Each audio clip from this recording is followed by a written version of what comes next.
Bienvenido, ¿cuál es tu nombre y de qué parte de Colombia vienes? Hola, soy Carlos, vengo de Bogotá. ¿Qué te trajo a México? Me trajo un diplomado en fotografía por 6 meses y ya me quedé un rato más. ¿Y ese rato más son? 10 años apenas cumplí en febrero que me vine para acá. Esos primeros 6 meses, ¿cómo transcurrieron para ti? Yo terminé la carrera y fue viaje, fiesta, o sea, fue como muy relax. O sea, en realidad el diplomado fue una excusa y fue bonito. Yo llegué justo en la época que empieza la primavera, entonces pues llegué a las jacarandas, el clima ya estaba más caliente, más rico. Entonces pues fue muy bonita como el momento y la época en la que llegué. Aparte pues aquí en México la gente es muy hospitalaria, entonces eso me fue enganchando un poquito más. Cuando se cumplieron los 6 meses, que es el tiempo que uno puede estar aquí como turista, yo ahí estaba como, bueno, me regreso, salgo y vuelvo a entrar para cumplir con los tiempos. Y sí, finalmente pues regresé, me animé y me quedé un rato más. ¿Qué te hizo quedarte en ese momento? O sea, ¿qué fue lo que te hizo enamorarte de México más, como para decir me quedo? La comida, definitivamente. Mi exnovia en ese momento, que es mexicana, también fue pues otra. Si uno tiene el corazón y la panza contentos, ya uno es feliz en el lugar ahí. También vi mucha oportunidad yo estudié diseño y publicidad y acá hay un mercado enorme en eso, o sea, es una gran plaza para ese tipo de cosas. Todos los astros se alinearon, todo salió muy bien y pues aquí ando. Antes de eso, digo, ¿cuál era tu contacto con México? ¿Cómo fue que te enteraste del diplomado? ¿Quién te dijo, mira, hay esto? En la carrera estaba muy interesado en hacer algo en la UNAM y había investigado algo, o sea, digamos que fue por el tema profesional. Por el tema personal, en Colombia hubo muchísima influencia en la época del cine dorado mexicano. Entonces, pues mi papá es fan de eso, como que tenía un entorno que tenía que tiene mucha familiaridad con el entretenimiento mexicano, con las películas, con la música. Terminó la carrera, estaba como en el momento, bueno, viajo o me quedo acá o qué hago. Y me acuerdo que estaba entre Argentina o acá, o sea, de hacer algo por fuera. Y me llamó más la atención México porque tenía un amigo acá que estaba estudiando en esa época acá. Y él me dijo, no, véngase para acá, las cosas pues fáciles, bueno, no fáciles, pero pues si uno es juicioso, Marchan bien. marchan bien, exactamente. Pues eso fue lo que paulatinamente me fue llevando a tomar la decisión. Fue ahí como amor a primera vista. Yo venía con cero expectativas, la verdad, o sea, venía como pues, a lo que haya. Y pues la sorpresa fue muy grata porque sí, pues como que las cosas fluyeron. Sí hubo cierta resistencia, pero ya después fue como nada. Sí, obviamente las cosas normales de, no sé, enfrentarte como a diferencias culturales y sociales, pero pues también uno se tiene que acostumbrar al lugar al que está, no al revés, es como la lógica. Entonces, y es que ya hablamos español, culturalmente como que nos compaginamos muy bien por las novelas, por el fútbol, como que los problemas normales, digamos en cuestión laboral, de relaciones de pareja también, es decir, porque uno creería que por el español las cosas fluyen muy bien, pero no, son dos culturas que en ese aspecto son diferentes. Y también creo que hay gente que viene y no le gusta, o sea, porque hay de todo, o sea, eso también es cierto. La razón por la que me ha gustado México es porque me he podido integrar bien, como que he aprendido a entender la diferencia para acoplarme mejor al entorno. En una relación de pareja, ¿tú cuál sentirías que es el desafío más puntual que te tocó a ti? Que dices, ay, esta sí nomás no la entendía, como que me costó más trabajo. Bueno, y eso creo que es en general. Nosotros como colombianos somos un poco más directos. Entonces a veces decimos las cosas, no sin filtro, pero decimos las cosas pues tal cual. Pero no porque estemos bravos ni porque estemos enojados ni nada, sino porque pues así hablamos nosotros. Y en particular los de Bogotá somos así. Esa es una, o sea, que digamos uno dice las cosas, pero entonces a lo mejor se toma muy fuerte, entonces pues toca aprender a decirlos, o sea, como encontrar un terreno medio. Otra cosa, creo que sí, el machismo es un tema ahí. O sea, nosotros creo que también culturalmente somos machistas, pero sí hay como unas ideas ahí trasnochadas que creo que por ahí también hay como cierta diferencia. O las expectativas son muy diferentes. O sea, por ejemplo, que a los 25, 26 años entonces ya tienes que tener familia porque entonces si no estás perdiendo el tiempo. O a lo mejor que el hombre tiene que ser proveedor y la mujer pues se queda en la casa. O sea, como que esas creencias están mucho más arraigadas acá, creo, desde mi opinión. Creo que esos son como las diferencias así que puedo... Más puntuales, que justo rebotan tal y como lo dices en el machismo, ¿no? Porque vienen de generaciones y que justo veo en esta época actual que ya están dando un giro, pero reconozco que hace unos 10 años, 20, no eran tan así. Y justo escuchaba a unos amigos argentinos que decían que son muy rústicos para hablar. Y rústicos, entiéndase por toscos, así como lo primero que se les vino a la mente, eso te dicen, ¿no? Entonces creo que puede ser una característica más hacia el sur del continente, ¿no? Que tienen una forma de hablar mucho más directa y eso aquí de pronto puede ser complicado porque nosotros somos más cálidos. Ujú, ujú. Sí, sí, sí, tal cual. Justo ayer estaba hablando con una argentina de eso que lleva aquí como un año. Hay como cierto protocolo para hablar aquí entre comillas. Entonces, no sé, ella dice, hola, necesito esto, ya. O sea, como que estoy directo. Y aquí es, hola, ¿cómo estás? O sea, hay ese paso. Y no digo que no haya que hacerlo porque sí, pues obviamente, porque es cordialidad, amabilidad, como no, y sobre todo, digamos, en servicio al cliente, pues es necesario. Pero entonces lo que ella me decía es que sí, que y yo creo que nosotros somos el intermedio, o sea, que si nosotros somos toscos, los argentinos todavía son más toscos, pero no, otra vez, no en mal plan, sino que es porque así son, o sea, Cultural. sí, es cultural, o sea, así lo dicen tan, y chao. Y yo creo que en Colombia es un poquito menos que los argentinos. Ella misma me decía que tenía que adecuar la comunicación para que fuera asertiva y pues le pudieran entender.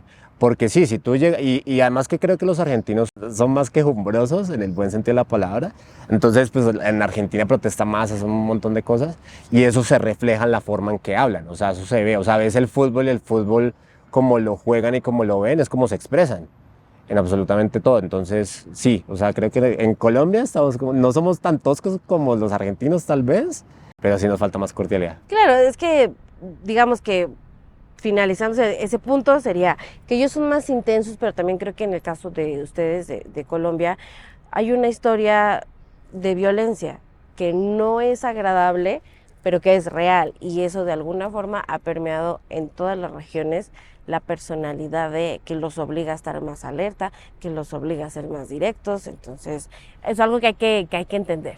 Sí, sí, sí, sí. Y no funcionó porque escucho que dices que es tu ex. No, efectivamente no.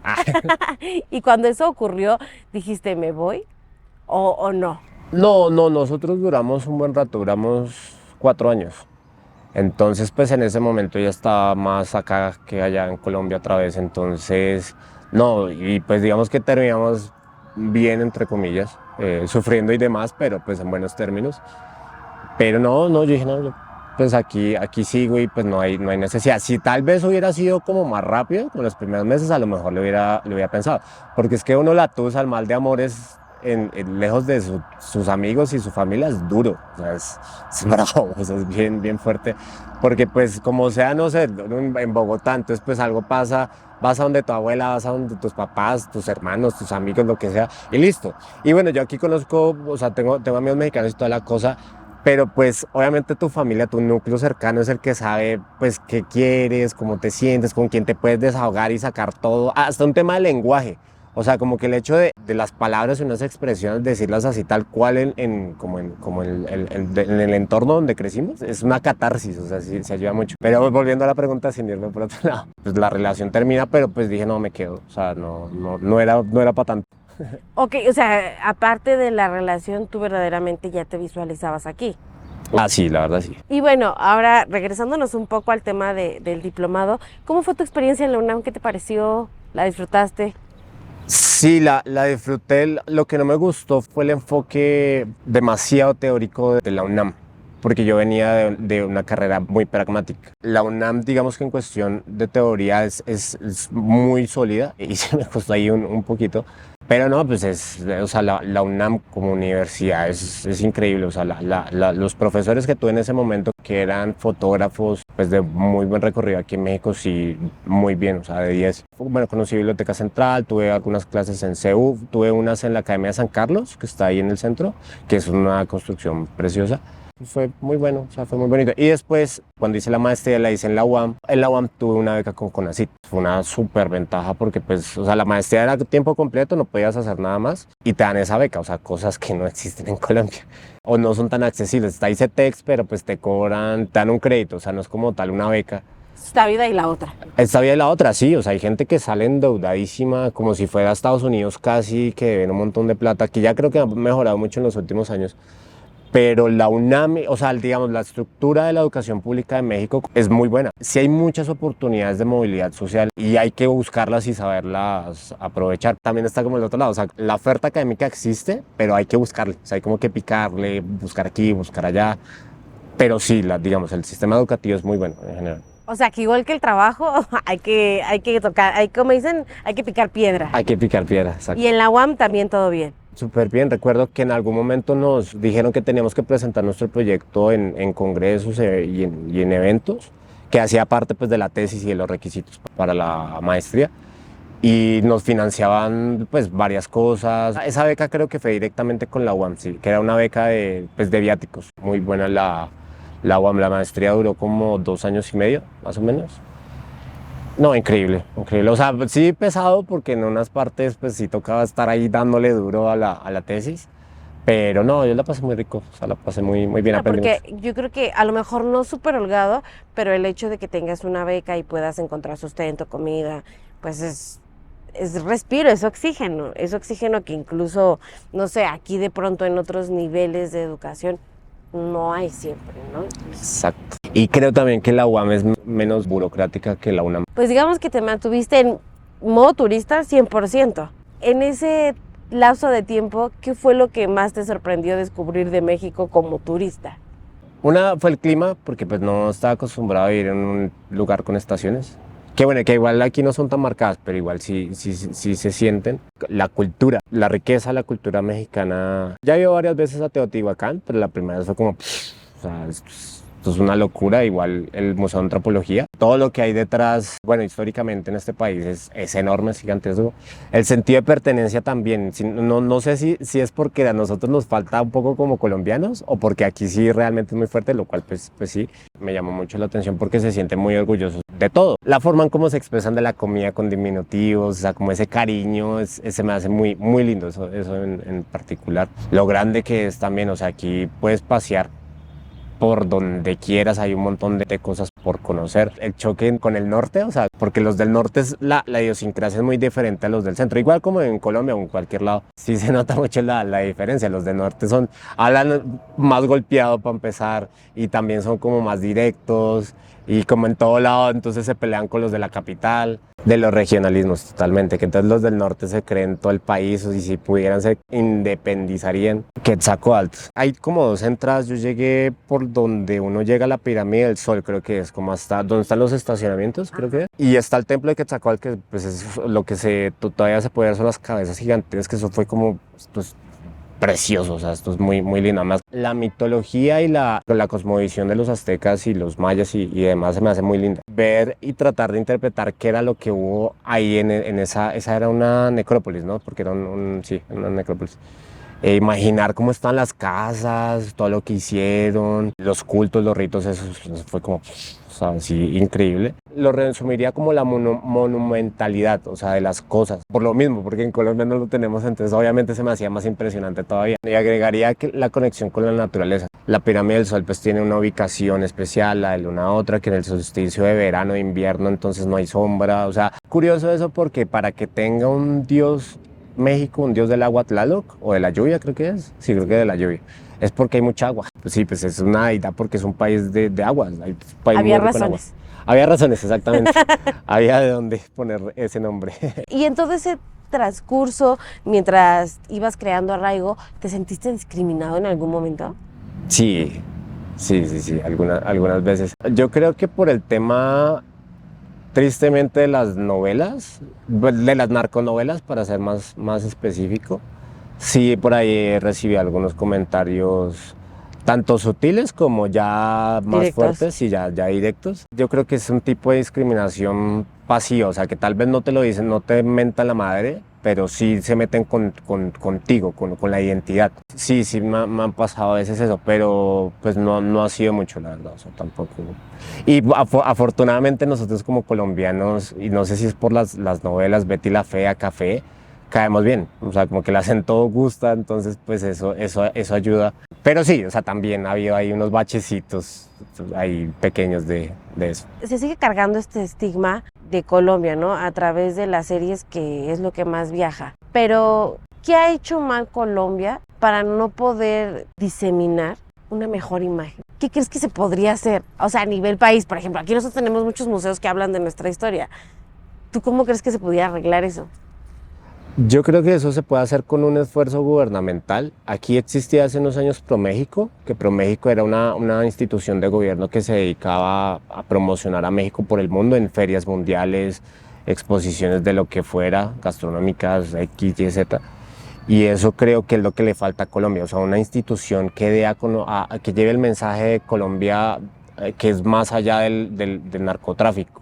Creo que eso es lo que hace falta, un esfuerzo más consistente, porque pues tristemente lo que más se consume pues es la televisión o las series de consumo masivo. Creo que resignificar de cierta forma desde una perspectiva gubernamental a través de una institución la imagen que tiene Colombia frente al mundo, creo que es lo que hace falta. Pero México, porque yo, pues por el trabajo fui a varios eventos así y siempre tenía un stand, o sea, siempre había un stand, entonces veías las fotos así increíbles de la Riviera Maya, de Los Cabos, de Campeche, de la Huasteca Potosina, y creo que eso le falta a Colombia, o sea, que haya un esfuerzo y que sea más allá de los gobiernos de 4 años, o sea, que sea un esfuerzo de 10, 20 años que ayude a cambiar esa imagen. Que yo, fíjate que creo que lo que hacían Juan Valdés en su época en los 90 hizo eso muy bien, porque pues fue la bonanza cafetera y por eso la novela además, entonces pues creo que por ese lado se resignificó de cierta forma lo que es Colombia frente al mundo. O sea, están los muiscas, están los taironas, están los huitotos, o sea, sí hay, pero fueron muy pequeñas.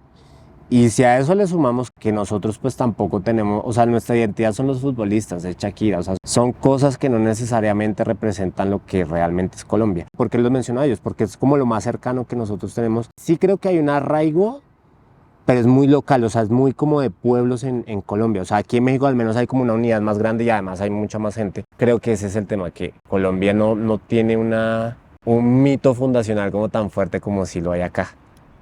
Una es esa parte fundacional que tú mencionas, pero esta es una percepción que puede estar equivocada.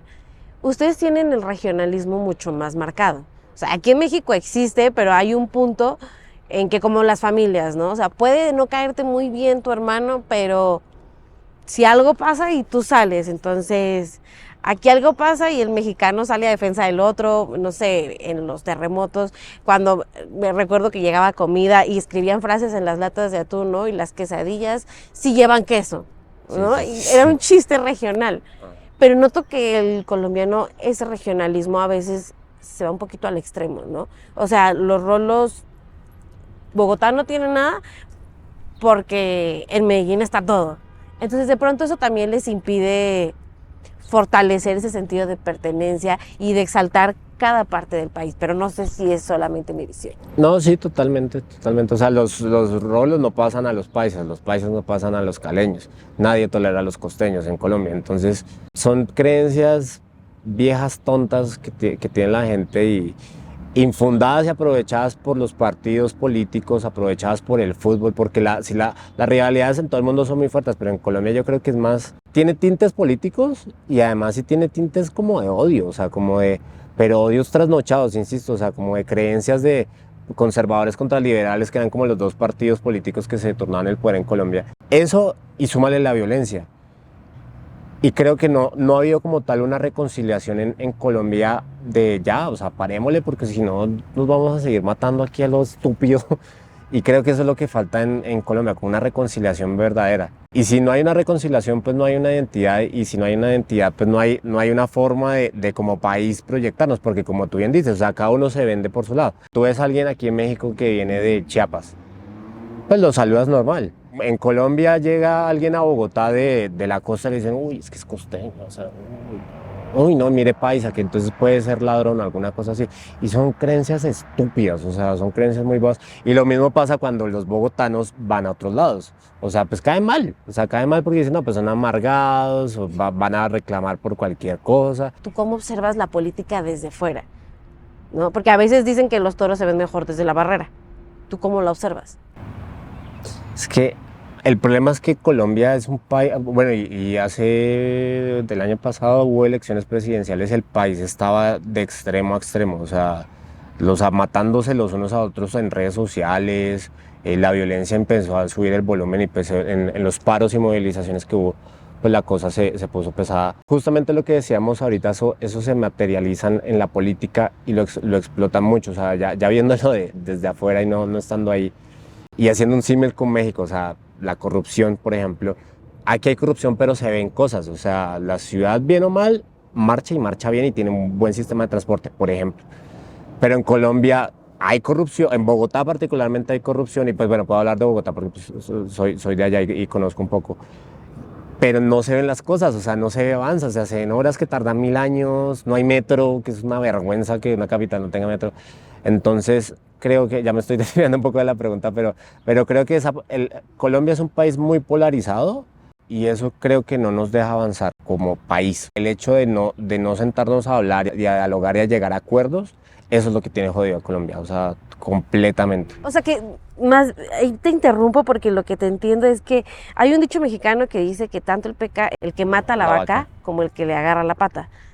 Y en este caso pensaría que los dos polos son igual de culpables. O sea, la gente le puede echar la culpa a la derecha, que no se le exime de ninguna cosa mala que haya hecho, pero todo el tiempo la izquierda ha tenido bonanza porque le ha podido hacer esa oposición. Entonces, tan culpable es la izquierda como tan culpable es la derecha porque solamente venden su objetivo político, pero ni ayudan ni uno ni el otro, ¿no? Es lo que te estoy entendiendo. Sí, lo que tú dices, al final la política es como un círculo y cuando llegan a los extremos son lo mismo. La derecha y la izquierda tienden a cometer las mismas barbaries, o sea, sin importar las creencias que uno tenga. Y en Colombia sí se llega a esos extremos, o sea, finalmente lo que pasa es, no importa quién esté en el poder, siempre las cosas van a seguir mal, entre comillas, o sea, siempre está esa percepción.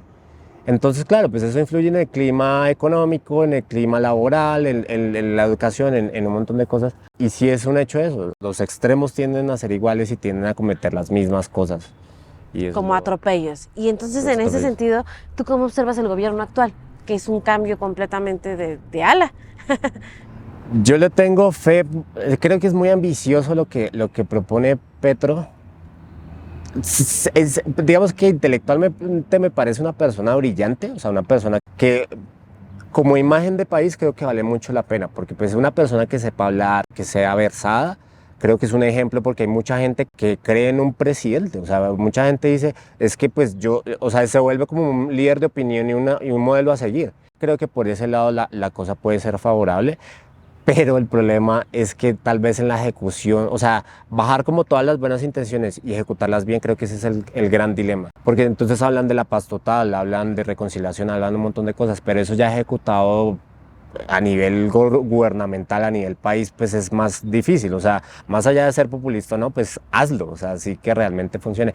Sí le tengo fe, sí creo que era un cambio necesario. Y pues esperar a ver cómo lo va logrando, pero al menos sí creo que cambió como esa polarización, o sea, entra él y pues efectivamente el país sí se desajustó, tampoco es que viniera tan bien, pero sí se puede ir acoplando como una nueva realidad.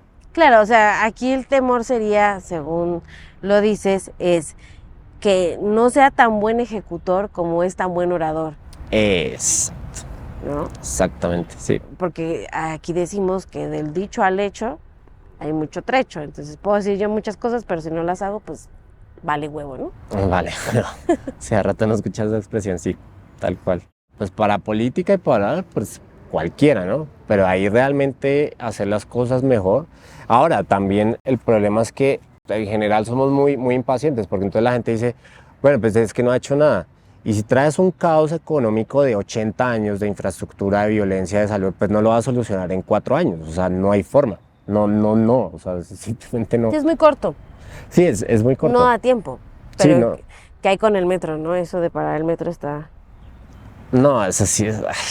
Es que ese es el maldito problema de los políticos, porque suben con cuotas políticas y además con el ego inflado y dicen, bueno, voy a subir y voy a cobrar por lo que me jodieron antes. Y entonces uno ve a Petro fue miembro del M-19, o sea, fue perseguido por el Estado colombiano y además de eso fue opositor y también le tiraba muchísimo. Pues él sube y dice, pues me las voy a cobrar, ¿a costa de qué? De lo que tenga que hacer, tanto malo como bueno. Y uno ve la historia de Colombia, en el caso particular del metro, y es repetir la historia una y otra vez. Entonces entra otro gobierno y dice, no, es que yo no quiero el metro. Entonces metamos buses, metamos flotas. Porque ese fue el problema. En Colombia se acabó el tren y no hay metro en Bogotá por las mulas, o sea, por los trailers. En la historia se repite, se repite, se repite. O sea, una vez veía en El Espectador, en un diario de allá, una foto, ya está listo el metro, como de 1960, una cosa así. Pues no es nuevo, 60 años. Entonces, el problema es que cada gobernante llega con cuotas políticas, llega a hacer lo que quiere hacer con la gente que lo ayuda a subir, pero no necesariamente es el bien común. Y eso es en Colombia en todo lado. Pero sí en Colombia es una desgracia porque que no tenga metro y que vamos a cambiarlo otra vez. Porque pues en parte es un capricho. O sea, si ya se había avanzado parte de la obra, pues ejecútelo o haga cambios o haga algo, pero no destruya. O sea, es que ese es el problema, que entonces llegan a ser, o sea, también como esta idea de prócer o de Mesías tropical, entonces que ya me estoy exaltando, de Mesías tropical, donde llegan a cambiar todo, o sea, se creen los redentores. Hay como un antes y un después de ellos, entonces llegan a destruir con todo porque entonces hacen referencia como al pasado corrupto, al pasado que destruyó todo. Pero además que es interesante porque tú dices algo, el ego, ¿no? Porque ya subes con un ego inflado y de esta manera pues cada quien ha cobrado su propia venganza y es muy irónico porque entonces se convierten en aquello que juraron destruir. Uh-huh. Exactamente. Exactamente, sí.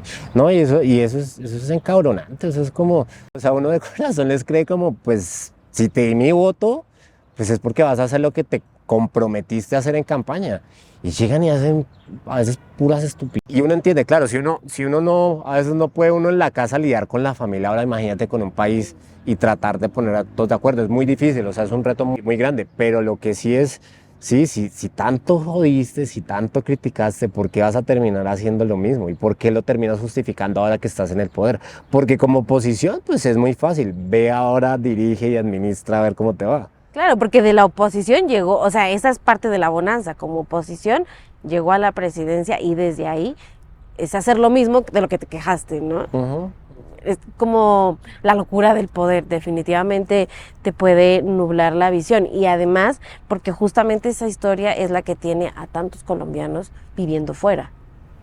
Además, y ahí una vez conocí a un amigo de mi papá en Portugal que me contaba en el gobierno de Santos, eso fue en el 2010 al 2016, ya no me acuerdo, pero bueno, el caso fue que hubo un proyecto de devolver o repatriar a los colombianos que estaban en el mundo y que les iban a dar trabajo, les iban a dar plata, les iban a dar un montón de cosas. Él participó, se regresa a Colombia y no le cumplieron. Era un proyecto como de 2-3 años para reintegrarlos de cierta forma al país y no, pues no, que siempre no, como dicen aquí. La migración y la fuga de talentos, además. La gente se va porque no tienen las oportunidades laborales para crecer o educativas. Y eso es en todo lado también, pero el problema es que en Colombia, si no hay razones para quedarse, y sumado ahorita a la crisis con Venezuela, la crisis migratoria con Venezuela, pues la cosa se puede... O sea, es como un cóctel tóxico horrible, porque entonces todo eso crea un ambiente social incómodo, Nocivo. como difícil, nocivo. Y los políticos siguen bien gracias, como si nada hubiera pasado. Si no tienes las oportunidades en tu tierra para crecer, todo ese cúmulo de cosas, pues uno dice, pues, ¿qué hago acá? Mejor me voy. ¿Cómo observas a la comunidad colombiana en México? Casi no tengo contacto con colombianos, he de confesar. O sea, tengo 2 amigas colombinas que se vinieron conmigo como a los meses de que llegué. Pero de resto sí me volví un poquito... A los primeros años sí iba que al 20 de julio a las reuniones de la embajada y eso. Pero ya después me dio pereza. Dije, no, pues estoy aquí, pues conozco gente de otros lados porque pues colombianos no. Pero la gente que he conocido es gente muy juiciosa, gente que le veo muy bien. No, chévere. Además que también es bonito conectar, porque bueno, yo me reúno con mis amigas de vez en cuando y hacemos entonces que los patacones, que los buñuelos, que la ajiaco, lo que sea. Pues es bonito como por ese lado, pero de resto sí como comunidad, sí que yo, o sea, que sepa de gente aquí lo que está haciendo en México, no mucho, la verdad. Lo que te decía, al principio iba a estos eventos y pues conocía más gente y toda la cosa, pero no, ya después dije, o sea, no. México, sí. Y volviendo a México, ¿cómo te parece las oportunidades laborales? ¿Cómo te ha ido en ese sentido? En un principio mal, en un principio no fue tan sencillo, pero era más por un tema de papeles. En ese momento estaba como turista, entonces pues para que te contraten de turista es más difícil porque entonces la empresa te tiene que pedir y bueno, entonces toda esa cuestión. Pero ya cuando solucioné el tema migratorio sí fue más sencillo. Cuando digamos que me formalicé en cuestión otra vez fiscal, en los papeles y demás, sí fue un poco más sencillo. O sea, en un principio sí me costó por ese lado y aparte pues no tenía mucha experiencia además, o sea, también era tema mío. Ahí fui tocando puertas, tocando puertas, tocando puertas y ya, porque es que también la competencia aquí es muy fuerte. O sea, es una ciudad de 22 millones donde mucha gente se viene aquí a probar suerte, pues no es fácil, o sea, definitivamente cuesta. Pero sí, por ejemplo, lo que veo es que la cuestión de los salarios y eso, si uno estudia y se mueve, sí es mejor que en Colombia, por ejemplo. Puedes tener un buen nivel de vida. Es una mejor calidad de vida como tal. Sí, sí, o sea, la clase media mexicana, la clase media colombiana no hay comparación, o sea, aquí está, no sé si es por el tema de la cercanía con Estados Unidos, que a lo mejor hay una oferta económica mucho más grande de la que puede tener Colombia, tiene buenas condiciones, se puede dar unos ciertos lujos, tener ciertas cosas que a lo mejor en Colombia no las hay. Estoy generalizando mucho también, es pues, mi experiencia, pero en cuestión laboral en algún momento sí me costó un poco. Y ya así como que poquito a poco, o sea, le hice la luchita y ya ahí me fui ubicando. ¿Y de qué es tu negocio? Productos de aromaterapia y herbolaria. ¿Y cómo llegaste a eso? El negocio lo empecé con cosas de diseño tipográfico, entonces vendía tazas, agendas, pósters. Y de ahí a los bazares que iba conocí a una amiga que sabe muchísimo sobre herbolaria. Ella vendía unos antifaces herbales, que son estos cojines para migraña, insomnio y demás. Entonces yo le dije, ¿por qué no hacemos un diseño bonito con una caja, con una presentación, toda la cosa? Y ahí ella me empezó a enseñar más. Entonces esa fue mi entrada a la aromaterapia y a la herbolaria. De ahí entonces salieron aceites esenciales, de ahí salieron tisanas, que las tisanas son como los tés, pero viene la planta más, no tan molida, o sea, con los tallitos, las hojas y todo eso. Y de ahí también salieron las velas humectantes, que son velas que se convierten en cera para masaje. Y sí, como que todo se fue dando muy paulatino. O sea, yo en la vida me imaginaba tener algo así. Pero lo chévere fue que, pues yo como tengo la formación de diseño y publicidad, pues procuré que tuviera pues un buen branding, una buena presentación, toda la cosa. Y con lo otro, con la gente que fui conociendo y me fue ayudando a construir, pues fue un muy buen match. Los productos son de bienestar y mi idea inicial era crear contenidos ahora de bienestar. Entonces, de ahí nos juntamos con mi hermana, empezamos a botar ideas. Ella es migrante también, mi otra hermana. Ella vive en Alemania, entonces dijimos, busquemos las herramientas que nos han ayudado para salir adelante en otras culturas, digámoslo, y traigamos a gente a hablar de eso. Así nosotros somos creyentes de la terapia psicológica, entonces dijimos, empecemos a traer a los que nos han ayudado en ese camino y encontramos ahí una necesidad, sí, una necesidad entre comillas no resuelta, y era que en redes sociales hay mucha gente que habla de todo, pero no necesariamente es estudiada en eso o es preparada profesionalmente en eso. Nosotros dijimos, traigamos a gente que sí sabe de temas de salud mental. En las temporadas empezamos a construir todos los episodios, toda la cosa, y finalmente el libro llega como una recopilación de ese trabajo que hicimos, por una parte, y además de ofrecer una herramienta gratuita para que la gente pueda encontrar sentido en lo que hace en sus vidas, básicamente. El libro se llama Diario Filosófico, Antídoto para encontrar sentido, y es una exploración desde 5 perspectivas: emocional, intelectual, social, física y espiritual, donde pues agarrando a Séneca, Marco Aurelio, como que nos fuimos por el lado de los estoicos, y la idea era rescatar esas ideas más lo que traíamos del podcast, más la idea, o sea, es como el resumen de muchos proyectos y muchas cosas materializado en una herramienta gratuita para la gente que ha conectado con el podcast. Y lo bonito y lo que buscamos es que pues la gente o todos los que en algún momento han pasado por alguna crisis existencial o que se sienten perdidos, pues puedan encontrar un eco ahí, como algo que les pueda resonar y los invite como a la acción. Pero qué interesante, y creo que me salté varios pasos. O sea, el negocio del bienestar y de esta parte de las tisanas te llevó a encontrar la comunicación con el tema psicológico, y de ahí vino un podcast. Exactamente. ¿Y el podcast cómo se llama? Bamboo Podcast. Bamboo Podcast. ¿Y dónde lo encontramos? En Spotify, Apple Podcast, en Instagram así tal cual, Bamboo Podcast, y en la página de la marca de la empresa, que es bamboowords.com.mx, perdón, ahí encuentran toda la información. Ah, perfecto. Y algo importante es cómo aportar desde el conocimiento. No, y ya voy hacia otra pregunta, pero quiero enfatizar esto. Ustedes trajeron especialistas, o sea, no lo hablaste solamente desde tu punto, sino trajiste a los especialistas para poderle brindar a la gente algo que tú has buscado.